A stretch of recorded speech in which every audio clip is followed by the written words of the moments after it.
Did Jennifer Lopez know more about P. Diddy Combs than she revealed? And was her silence a warning we overlooked? Sorry, Jason. I have an idea. I want to just piggyback on what Vlad said, and Vlad could agree because Vlad and I, we're tapped into the culture daily. You know, these freak-offs that we're hearing about, I never heard the term freak-off ever, and I've been around for a long time, but we have heard of Freaknik. And if you think about Freaknik back in the day, Freaknik was a cultural destination where every rapper, every woman, everybody wanted to go to, where the purposes of flying to Atlanta was to go out there, have a good time, have sex, hook up with all these people. So that culture back in the 90s was something that the culture thrived on, and that was at a time we didn't have social media, Me Too, cancel culture, all those things. Now, fast forward, Vlad will tell you, there was lots of conversation when the Freaknik documentary came out because people didn't want to be associated with that era and time that they may have been participating in a time we're in now. And so where you see that people are shaming the freak-offs, there was a lot of these activities that have been happening over the decades. And now what the hip-hop community is resonating with is, who's next? How is it going to catch up with me? I don't want to be affiliated with it. There's a lot of Diddy friends that I can tell you whose names are being rumored to have been around these situations that are being extremely silent right now because it's almost like a contagious flu and they don't want to. Jennifer Lopez and Diddy Combs were two of the biggest stars of the late 90s, their high-profile romance captivating headlines with glamour and intrigue. But behind the scenes, it wasn't always so rosy. New reports hint that Lopez may have seen a darker side of Diddy, one that wasn't so kind.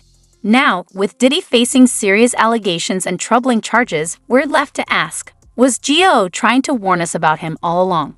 He was larger than life, but at first I didn't like him at all.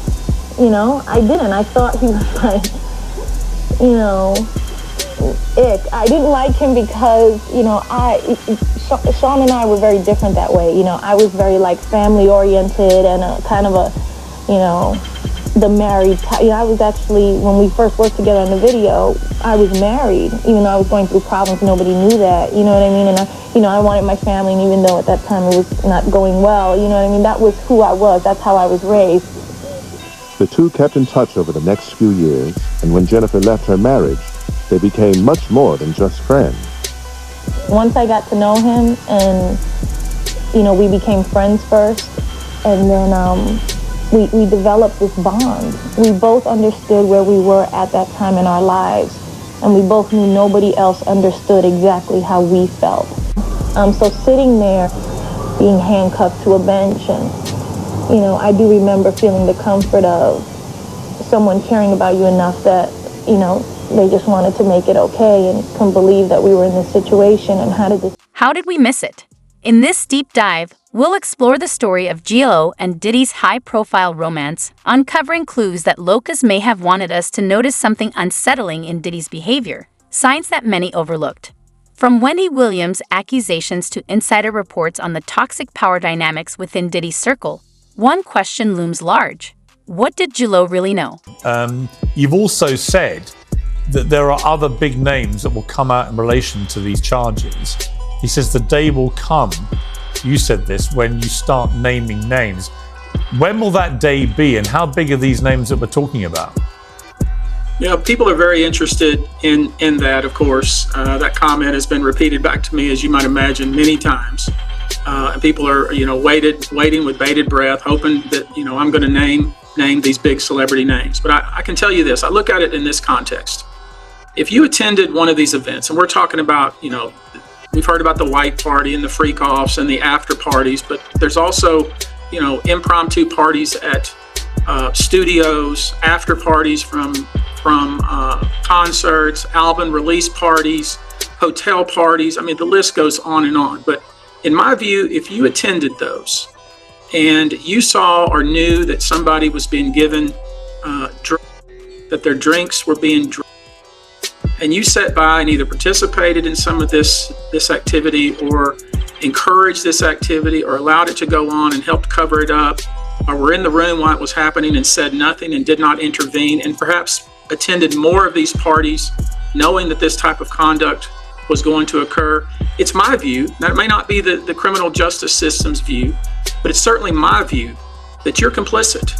And we intend to name people in these lawsuits. We're not going to do it in interviews. We're not going to do it without doing our due diligence, because obviously, these types of allegations are very hurtful to people if they're not true, and very hurtful, frankly, if they are true. But if they're true, you shouldn't have been in the room and you shouldn't have been participating. So I anticipate that we're going to start filing lawsuits, and it may not be big names at first, but we have a long list of names. And you might imagine in situations like this, that when a victim tells us that this person was in the room or this person participated, we want to do as much due diligence as humanly possible before we file that case, because in the United States, in almost every state, public filings are in fact public.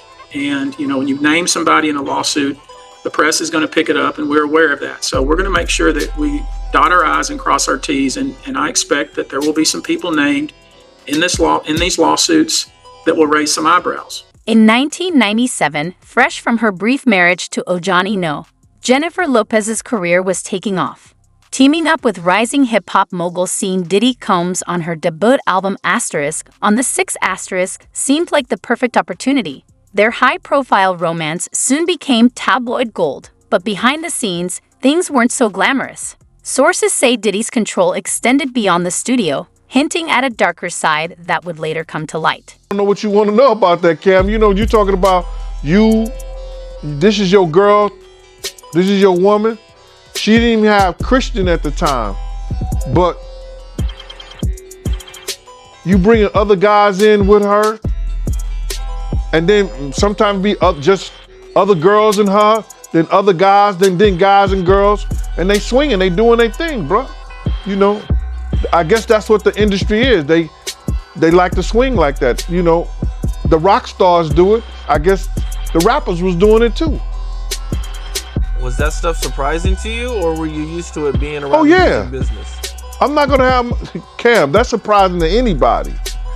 Who gonna have their girl having sex with another man because you can have sex with their girl, or y'all switching and y'all?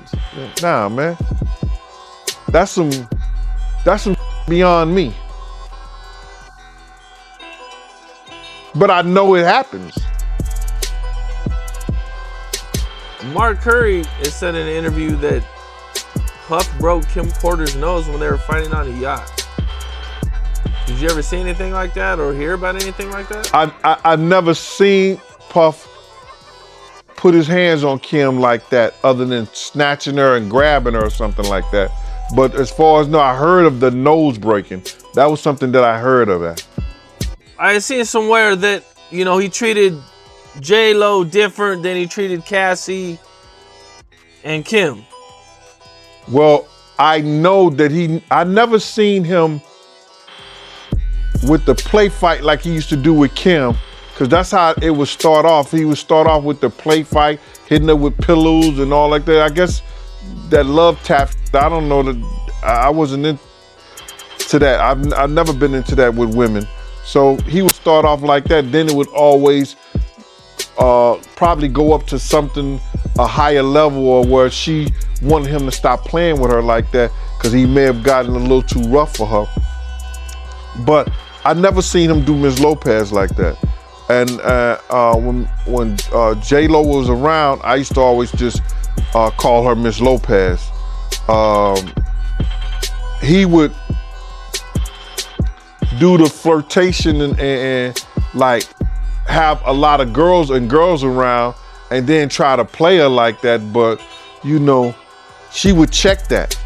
And I put in my book one particular night where she was in the we was in the studio and a lot of girls was up there, and J-Lo got, Miss Lopez got mad, and she went home and she put on some jeans and sneakers and put her hair back into a little bun and a ponytail, and she came back to the studio, and Puff had a new song for her because she was heated, and he got rid of all those girls that was in the studio.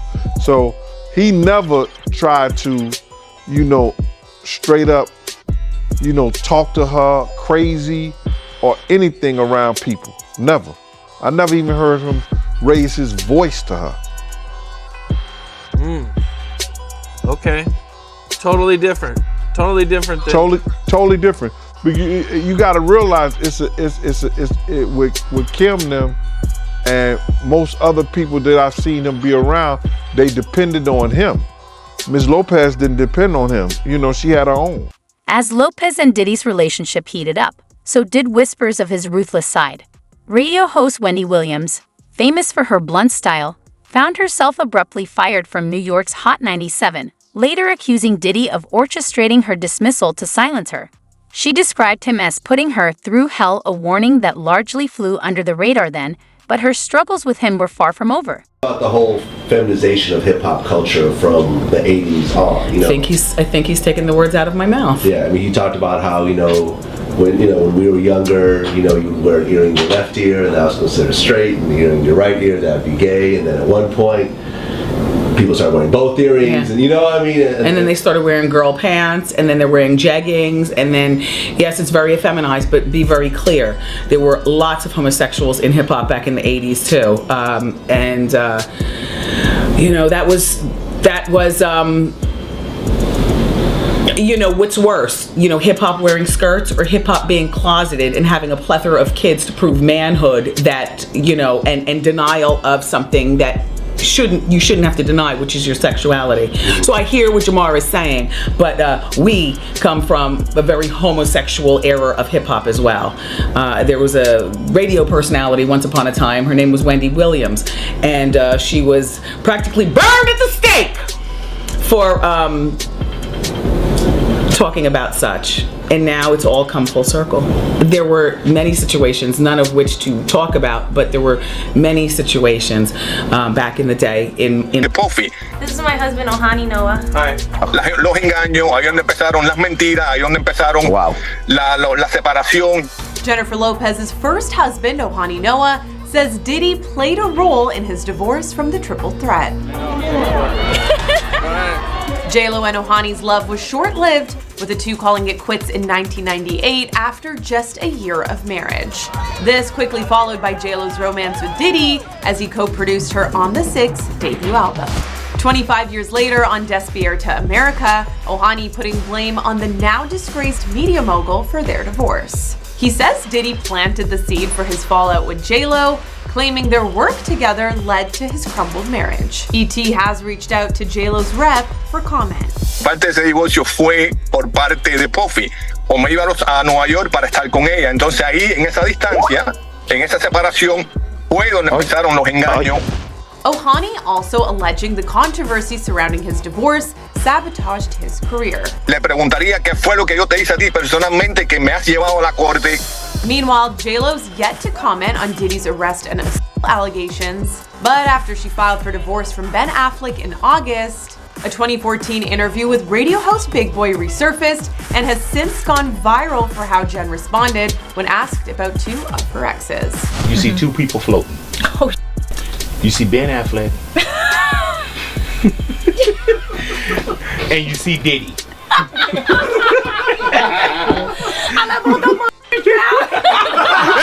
Years later, Wendy Williams opened up about her encounters with Diddy, describing him as a man who wielded power like a weapon, manipulating those around him. For Jennifer Lopez, still new to fame, these warnings likely struck a chord, yet she remained publicly silent.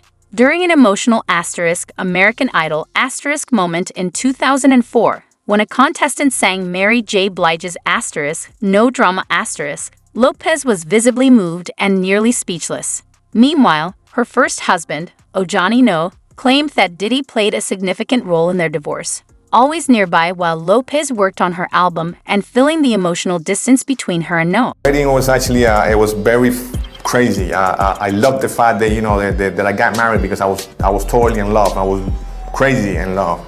And how it happens, it happened in Miami, in a friend of mine's home, which he allowed me to have the wedding, beautiful home by the canal. And it was in Miami, and we had like 250 people, like her family, my family, some friends. It was crazy. It was a beautiful wedding, it was outside, beautiful ceremony. She looked, stunning. I looked stunning. And it was good. It was hot because it was in February, and it was like in the middle of the summer, pretty much in Miami. And it was amazing. We started at 2 o'clock, I believe, and it ended until like 5 o'clock in the morning. paparazzi that were there, trying to take pictures, filming, over the fence. I mean, it was a great, great experience. It was happy, it was sad because you can see her like tears, when she was getting married. I cried because I couldn't believe it. I was totally in love. We were totally in love. And it was beautiful. It was a beautiful day. It was a beautiful day, from my point. By late 1999, Lopez and Diddy were among the entertainment industry's hottest couples, turning heads on red carpets and rubbing shoulders with Hollywood's elite. But their story took a shocking turn on December 27, 1999, during a night out at Club New York in Manhattan. So it's possible J-Lo is talking to the feds about what's happening now, but it's also possible that an investigation into the 1999 shooting is reopened. For those unfamiliar, it happened on December 27, 1999 at about 2:55 a.m. A fight broke out at a nightclub in New York City between Diddy, Jamal Barrow, known as the rapper Shine, and this guy, Matthew Allen, who went by the nickname Scar. Guns were drawn and 3 people were shot. No one suffered any life-threatening injuries and the victims were not involved with the fight. But that's where we get these famous mugshots of Diddy and J-Lo because they were arrested in connection to the shooting. J-Lo's charges were dropped, but the charges for Diddy and Shine held up. Some witnesses say they believe Diddy was responsible for the shooting, but it was Shine who faced the more severe charges, 3 counts of attempted murder and criminal possession of a weapon. Both Diddy and Shine went to trial, where Shine maintained he acted in self-defense. Diddy was acquitted, but Shine was sentenced to 10 years in prison. He was released in 2009 and deported to his home country of Belize. But Lil Rod's allegations about the shooting could mean investigators are taking another look at the case. If there's a civil lawsuit that lays out this major allegation, what would it take to reopen an investigation into something that happened 25 years ago? Well, it would take a different look at it. So in other words, he was acquitted on the state murder charges. Now, federal charges can be different. You can have RICO, you can have a continuing criminal enterprise, you can have, so the underlying acts, the predicate acts, if we used to call them when I worked RICO cases, a RICO predicate act could be something like that 1999 case, and you can use it as a predicate act. You can bring it up. When I worked cold cases of this type, sometimes with the passage of time, people aren't as intimidated and they're not as threatened, and they get away from the person who is the threat, and they feel more forthcoming to testify or to give statements in lieu of testimony. But certainly, I think that that case is going to be part of it. In the aftermath of that, they have witnesses that say he bragged about intimidating witnesses, paying off jurors. Certainly when you have that kind of stuff, if you go back and you find that juror that was paid off, or jurors, multiple, that may have been paid off, certainly that gives you the impetus to kind of come forward and refresh those charges on a federal case. So the federal cases will be a little different. The charges are a little different, so it's not double jeopardy. And so I think that case that you mentioned, that you cite, I think is certainly one of the ones they're looking to build into a much bigger, to me, maybe a RICO type case. One victim, Natania Rubin, later made disturbing allegations, claiming Diddy had pulled the trigger that night, despite his acquittal at trial. Rubin vividly described being shot as feeling like a flaming hot sledgehammer to her face. In a 2024 interview, she expressed a willingness to have the bullet fragment removed from her skull as evidence, underscoring both her trauma and her conviction in Diddy's culpability. Yes. Puffy, J-Lo shooting situation? I was the one that drove J-Lo to the precinct. And Puffy, I was the one in the cell with Puff, talking to him. Okay, so you showed up right after the shooting? I showed up, I got called that night to go right to the scene. To the scene? The chief called me and said, you need to go right to the precinct now. So you were an investigator on the case? Yes. Describe the chain of events that led to the shooting that night. Well, I get the phone call. It was late at night, and I was told to get to the Midtown North precinct because they already had, I didn't go to the scene of the shooting at first because they already had picked up Puffy and J-Lo and Shine. And I was told to go to the precinct, which I did. And when I got there, I think all the attorneys applauded me. Ed Hayes, Harvey Slovis, all the guys were there. Because I knew right away, because they had a barricade up where the attorneys wait outside. As soon as I got there, I knew it, that these guys were they were waiting for their clients. They were right at the scene. And then when I saw Chief King, I remember his name, he was the duty chief. He was like, Derek, you're in charge. I'm just gonna assist you. You tell me what you need to get done. But it really wasn't my case. It was the squad's case. It was the Midtown South squad because it occurred in their land and in their jurisdiction. Even though we were at the North, Midtown North, we had to go back to Midtown South. But by then, Matt McDonough's got involved, the DDA. He was kind of difficult to deal with, but he got involved and then he took over the investigation with the Midtown South squad. Okay. I just really assisted them. So what happened that night? Well, apparently there was a dispute inside the Club New York, and it was Club New York? Yeah, Club New York, I think it was. There was a dispute between Puffy, Shine, and I guess J-Lo. Yeah, well, J-Lo wasn't really involved. I mean... Well, she was Puffy's girlfriend. She was his girlfriend, but it wasn't really so much her involved. It was more like Shine got involved with somebody, and I think words were passed off, and I think Shine fired his gun. Okay. Wasn't there something like one of the guys threw a bunch of money in Puffy's face? Yeah, that happened too. I'm sorry. There was money thrown at Puffy. They had words, and then that's when the gun came out, and shots were fired. Okay, so an argument breaks out in the club. And you're saying it was between Shine and Puffy and some other guys? Yes. Okay. Do you know who the other guys were? Yeah, I think it was this kid from Brooklyn. What was his name? He's deceased now. Scar? Scar. Matthew Allen. Right, Matthew Allen. Okay. So according to this, Puffy was carrying a bottle of champagne, accidentally bumped into Scar. Okay.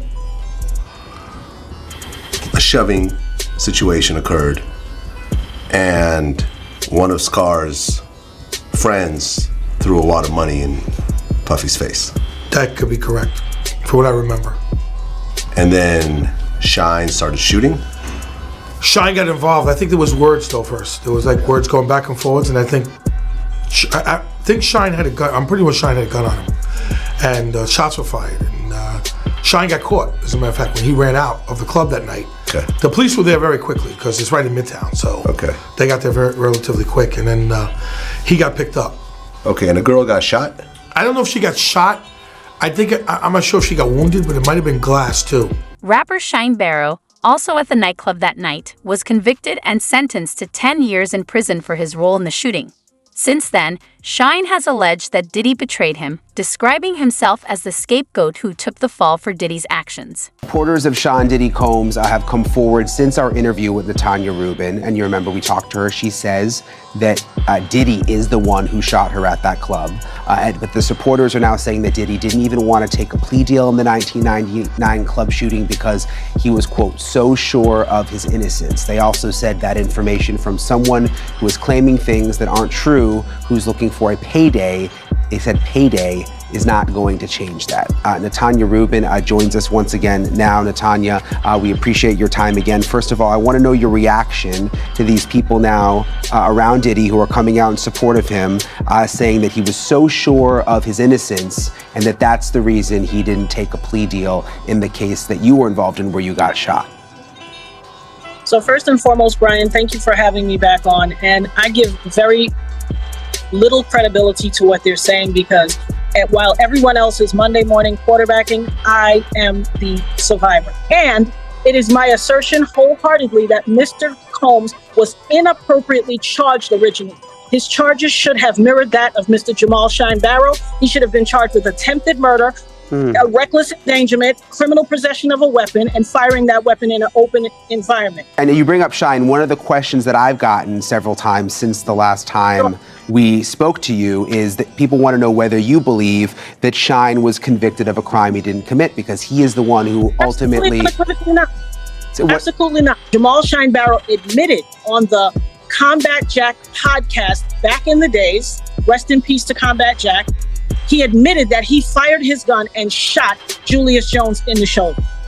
Mr. Combs did not have accountability for what he did. I physically, who better to tell you what happened than the person who got shot smack dab in between my eyes? Back then, Natanya, do you feel like they had made up their mind about who they were going to blame for this before they even talked to you, or?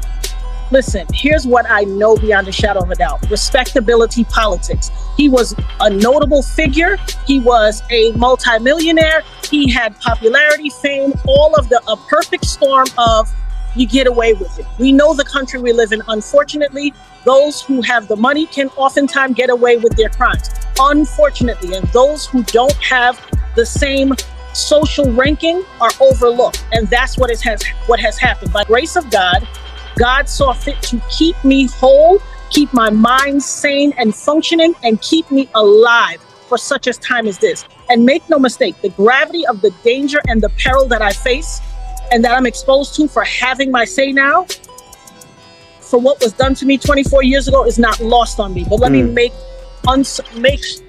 clear beyond a shadow of a doubt, I am not now, nor have I ever been suicidal. I love life, and I am grateful that God spared my life back on that fateful day on December 27th, 1999. I'm a living miracle. Yeah, you are And clearly so, a very... If anything, Sorry to and interrupt I'm you, but also you a are healthy a woman. very strong woman. I mean, that is very... Lopez has suggested that Diddy's need for control went beyond just infidelity, indicating their relationship was more troubled than she initially revealed. As Diddy faces serious allegations, we're left to question the past. Was Julo's silence about him a warning? Her reluctance to speak out could be a strategic choice to distance herself from his influence without reopening old wounds. Given everything we know now, an 18-year-old kid, just wanting to do nothing other than make my mother proud and make Belize proud and do what all of us want to do, be recognized for our talent and take over the world. I was defending him, and he turned around and called witnesses to testify against me, and he contributed. He pretty much sent me to prison. So that is the context by which you must always describe that relationship. Yes, I forgave, I moved on, but let us not pretend as if I was in Miami for Thanksgiving and Christmas. Well, I and saw that you went to a birthday with him, man. I saw a birthday cake. Went again to do a charity event for impoverished youth in London. So let us not lose sight of what the cold hard facts are. This was not someone who I vacationed with and who he and I enjoyed this great intimate relationship of brotherhood. This is someone who destroyed my life and who I forgave and who I moved on, and for the better interest of Belize, because he was in a position at that time to give scholarships and to maybe invest. I would not deny attempting to bring the investment to Belize and to bring the contributions to education to Belize, but don't distort it as if he and I were bombali. This is someone that destroyed my life, but do I take any joy or any satisfaction with what he is going through? Absolutely not. I am different than maybe other people. No one needs to fail for me to succeed. No one needs to suffer for me. At the height of your professional relationship, or thereafter through the reconciliation, when he was an instrumental part of promoting you through Revolt Media, were you aware of these freak-off events, and were you aware of them? Did you have any participation in them? Oh my goodness, Jules Vasquez. Jules Vasquez. Were you aware of them? Jules Vasquez. Were you aware of the freak-offs? Sir, I had nothing to do with Sean Combs' personal life, no interaction. That level, everything was strictly on a professional level.